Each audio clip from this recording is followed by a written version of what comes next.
The campaign teams for the remaining Liberal leadership contests all confirmed Friday that they cleared a major fundraising hurdle, allowing them to remain in the race.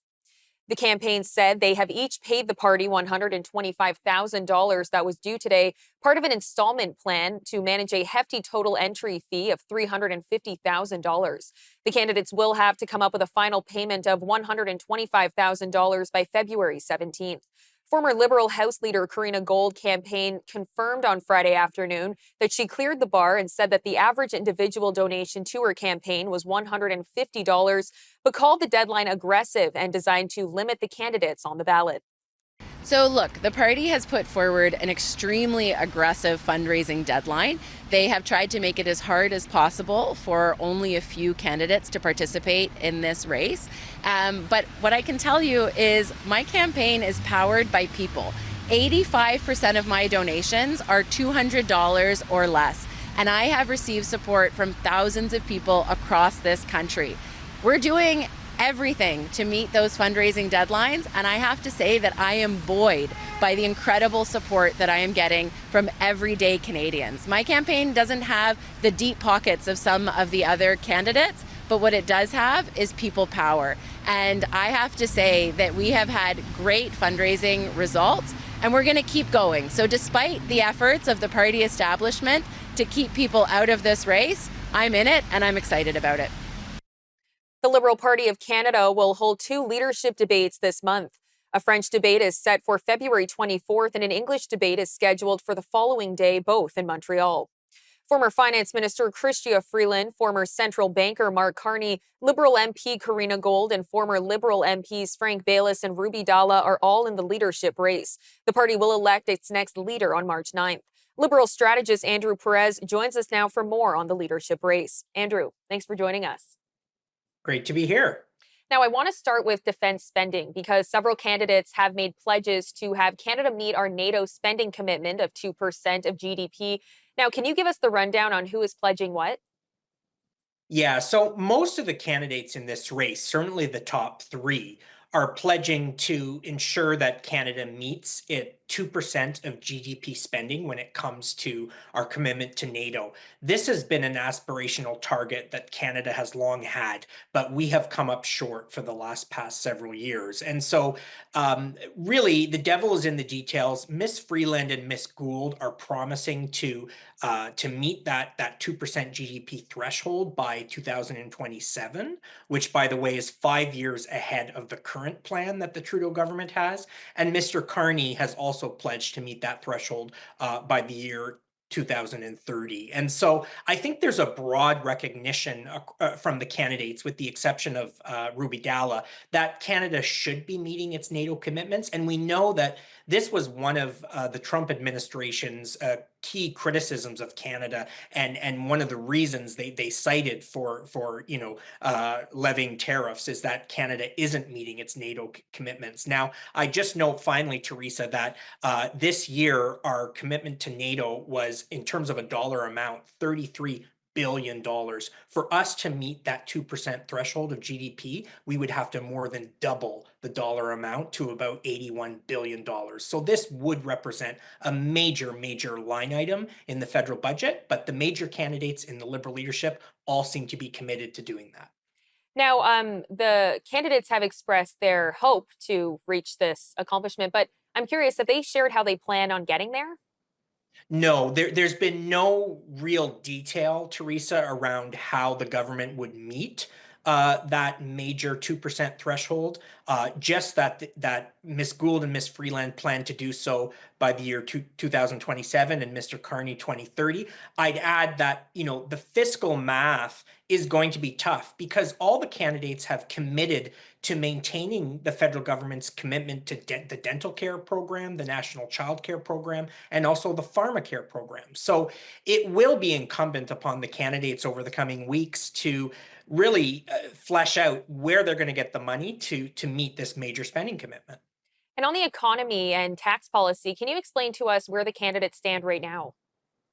Yeah, so Mr. Carney has promised a major middle class tax cut.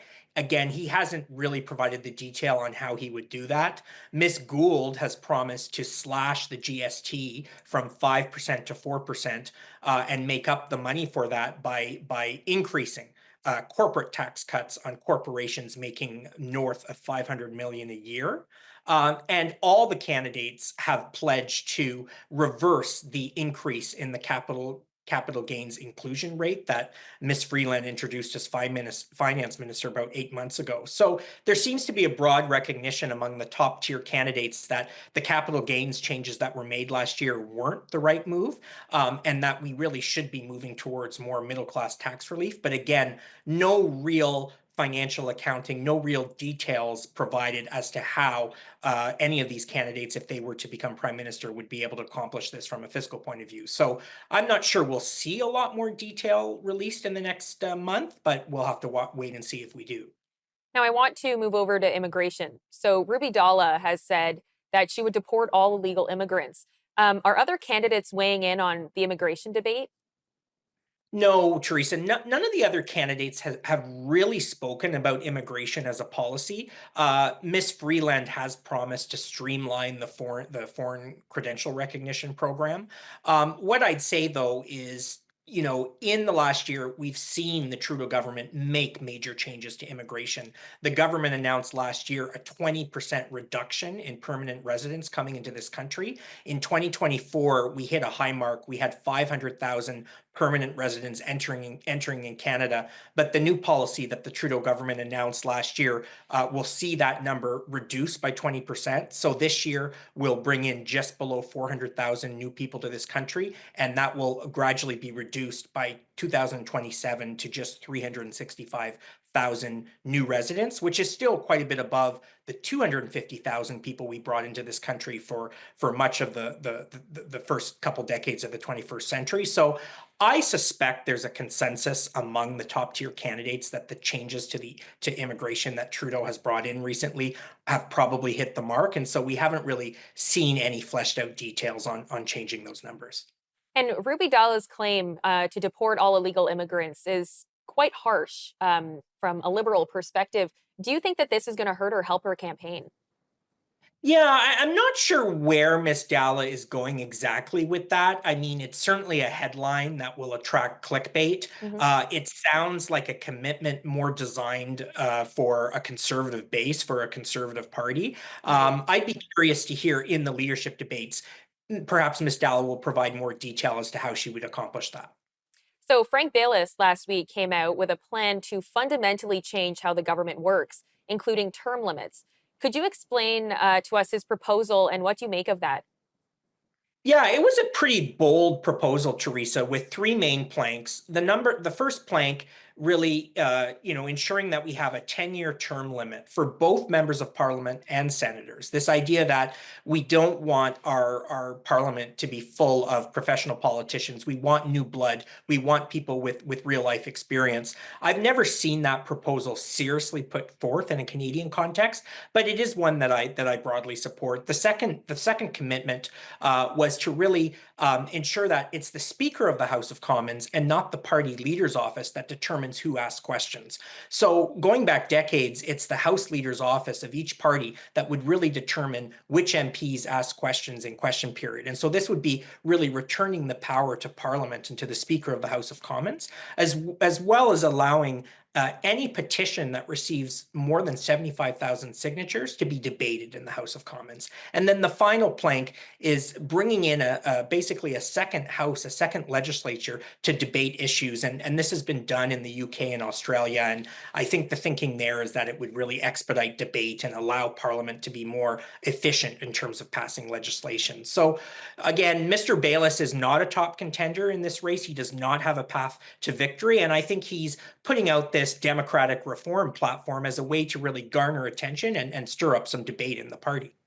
Now, I want to ask you about the prime minister. So, the tariff debate has picked back up now that Donald Trump is saying that he's coming after the steel and aluminum. Is it a smart move for the prime minister to be in France at an AI summit rather than in Ottawa or potentially in Washington? Well, look, I think the prime minister of Canada, the leader of a G7 country, has a demanding travel schedule, and of course, in this case, Mr. Trudeau will only be prime minister for one more month. So I don't fault the prime minister for attending conferences and major international events like this one in his final weeks as prime minister. At the end of the day, the Canadian government, the federal government, has stood strong, has announced retaliatory tariffs.